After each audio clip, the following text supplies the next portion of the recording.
حضرت شیخ الحدیث مولانا زکریا صاحب رحمۃ اللہ علیہ مکی مسجد میں تشریف لے جاتے تھے کراچی، وہاں عصر کے بعد ان سے مصافحہ ہوتا تھا۔ برآمدے میں حضرت شیخ رحمۃ اللہ علیہ بیٹھ جاتے تھے اور ساری مکی مسجد میں لوگ لائن میں کھڑے ہو جاتے، بڑے بڑے علماء، بڑے بڑے مفتی صاحبان، بڑے بڑے مالدار، دین دنیا افسران بالا، یہ سب لائن میں لگے ہوتے تھے۔ تو حضرت شیخ رحمۃ اللہ علیہ کے عزت کا بڑا زبردست منظر بنتا تھا۔ ایک دن مغرب کی نماز کے بعد اپنے کمرے میں تشریف لے گئے، مجھ سے یہ فرمایا، ارے احسان جانتے ہو کہ میں جب مصافحہ کرتا ہوں کیا پڑھتا ہوں؟ میں کہ مجھے تو معلوم نہیں آپ کیا پڑھتے ہیں۔ یہ فرمایا کہ میں یہ پڑھتا ہوں، الحمدللہ الذی اظہر علی الجمیل وستر علی الخبیث۔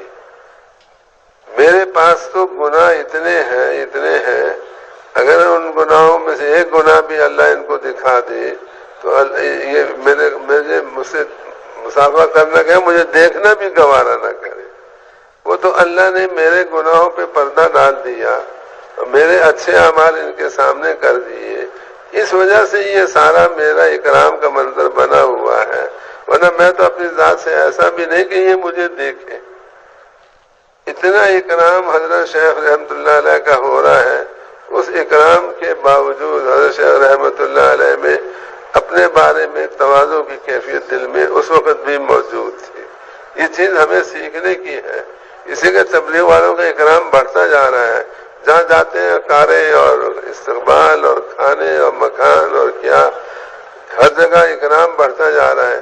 اکرام جب آئے گا تبلیغ کام میں، کام بھی خطرے میں پڑ جائے گا، کام کرنے والے بھی خطرے میں پڑ جائیں گے۔ اس لیے ہمیں اپنی تواضع کی فکر رکھنی چاہیے، اپنے اندر تواضع پیدا کرنے کے اسباب اختیار کرنے چاہیے، ورنہ اس کام میں چلتے چلتے ہم بگڑ بھی سکتے ہیں، ہمارے اندر بڑائی کا جذبہ بھی آ سکتا ہے، ہمارے اندر دوسرے مسلمانوں کی حقارت کا جذبہ بھی آ سکتا ہے۔ اس لیے ہمیں اپنے آپ کو سنبھال کر چلنا ہے، تو پیدا کریں گے اپنے اندر تواضع سارے بھائی۔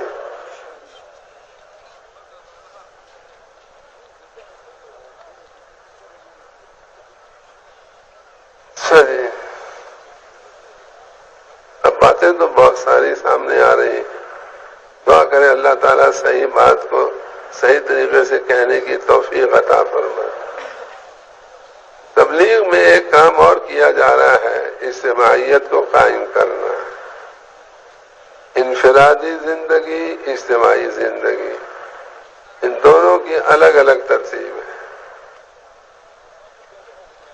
ہم لوگ چاہ رہے ہیں کہ امت میں اجتماعی زندگی واپس آئے اور انفرادی زندگی ختم ہو جائے۔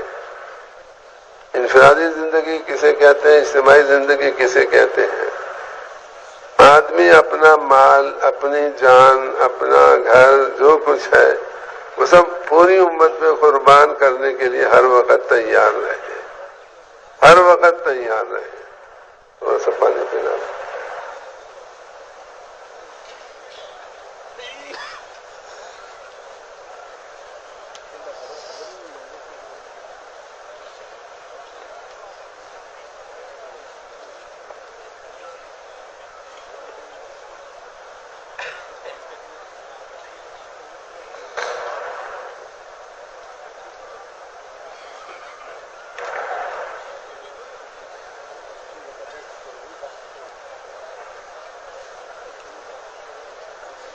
حضرت شیخ رحمۃ اللہ علیہ، مولانا یوسف صاحب رحمۃ اللہ علیہ، دونوں حضرات بیٹھے ہوئے تھے نظام الدین میں۔ اتنے میں ایک آدمی آیا، مولانا یوسف صاحب سے کہنے لگا، آپ کے پان کے بٹوے میں سے فلانے آدمی نے پان نکال کے کھا لیا۔ حضرت جی رحمۃ اللہ علیہ تبلیغی جماعت کے امیر جنہوں نے حیات الصحابہ لکھی، انہوں نے فرمایا کہ بھائی پان تو ہوتا ہی کھانے کے لیے، اگر اس نے کھا لیا تو کیا ہوا، اس میں کیا حرج کی بات ہے۔ حضرت شیخ رحمۃ اللہ علیہ ان کے پاس بیٹھے ہوئے تھے، وہ ان کے استاد بھی تھے، ان کے سسر بھی تھے۔ انہوں نے اس آدمی کو بلایا، کہ مولانا یوسف صاحب نے جو کچھ کہا ہے نا کہ پان کھا لیا تو اس میں کیا حرج ہے، یہ انہوں نے اپنے بٹوے کے بارے میں فرمایا ہے۔ میرے بٹوے میں سے اگر کسی کو پان نکال کے کھاتا ہوا دیکھو، ایک تھپڑ تو اس کو وہیں لگا دینا اور کان پکڑ کے میرے پاس لے آنا۔ اب دونوں جوابوں میں فرق کیا ہے؟ دونوں جواب میں فرق یہ ہے کہ پہلا جواب جو حضرت جی رحمۃ اللہ نے دیا وہ اجتماعی زندگی کا اصول ہے، اپنی ہر چیز تمام ساتھیوں کے لیے اجازت ہے، میری چیز کو جو استعمال کرے میری طرف سے اجازت ہے۔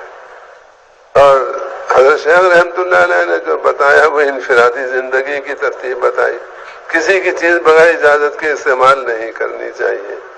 تو اجتماعی زندگی اور انفرادی زندگی، اجتماعی زندگی کو ہم پیدا کرنے میں لگے ہوئے ہیں، وہ کیسے پیدا ہوگی؟ دل اپنا ہم بڑا کریں۔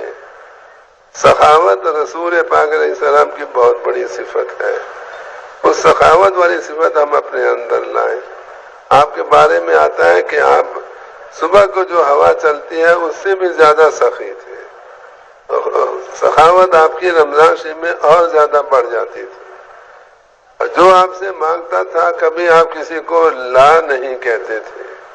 ایک شاعر نے ایک شعر میں یوں کہا ہے، اگر کلمہ لا الہ الا اللہ نہ ہوتا، اس میں لا نہ ہوتا تو آپ کی زبان پہ کبھی لا آتا ہی نہیں۔ کلمے میں لا ہے اس لیے آپ کی زبان پہ لا آیا، ورنہ آپ کسی مانگنے والے کو لا کہہ کے واپس